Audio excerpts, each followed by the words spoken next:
Hello and welcome to the Hypnosis Academy. If you like these kinds of videos, please would you subscribe to the channel and press the bell.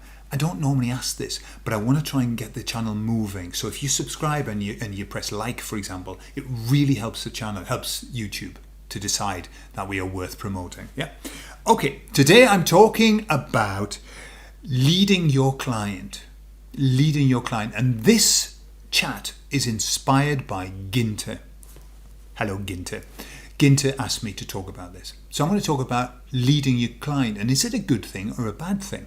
I'll tell you all about it on the other side.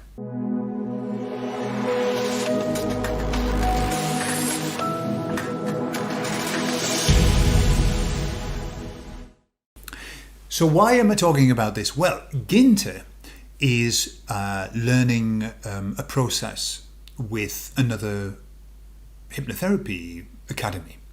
And it's a very good process, a very powerful process. But it's a process in which you use clean therapy. And we've talked about clean therapy, haven't we, in dirty therapy. Clean therapy where you don't lead your client. Okay. Now, it's very similar to counseling in that regard. Or it's completely different. But the theme of counseling is you mustn't give your client advice. What you must do is feed back to the client what they are giving you. Yeah, and then the client comes to their own conclusions. That's the idea. Yeah, and that's great if the client's got the resources. Not so good if they haven't got the resources. So, but that's for another chat. So that's what clean therapy is. But we were talking about when you're doing hypnosis. Hypnosis is definitely not clean.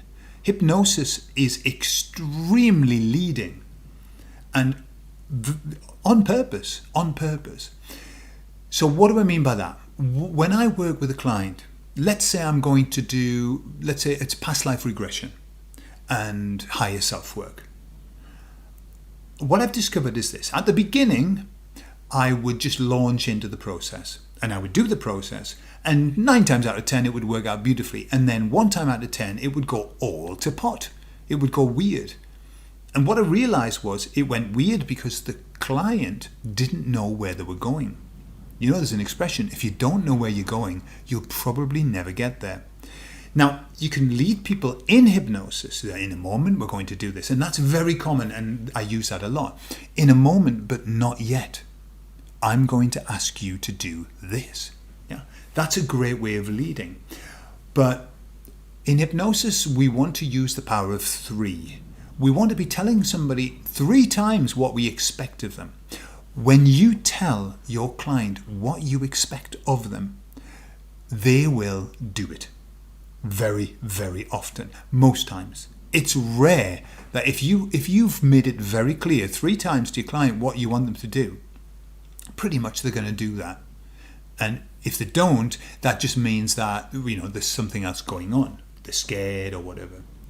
So what I do is, if I'm doing PLR, I will talk them through the process beforehand. In the pre-talk, I'll tell them exactly what's going to happen. Right, so I'm going to help you to go into, get into a very deep trance, and I want you to allow yourself to go into a really deep trance. You do that. I don't do it. I just guide, you do it. Yeah. When we get there, what's going to happen is this. Yeah. So, for example, I'll say to people, when you get through the door, I take them through a door. Some people get information instantly. Some people need a little bit of time. And little by little, the information builds. Some people don't get anything at all at the beginning. But with help and with time, everything starts to build. I tell them that. Why? I don't want them to have any surprises. You see, if they get there and they go, but I can't see anything, nothing's happening, you haven't done a good job, because now they're going to go into panic. When you're in panic, what happens to hypnosis? Well, that goes out the window. And you start doing these awful self-talk cycles like, this is not working, maybe it doesn't work for me, maybe hypnosis is no good for me, maybe I haven't had a past life, maybe. Yeah, you don't want that. So whatever process you are giving to somebody, you tell them what that process is and tell them what the outcome is.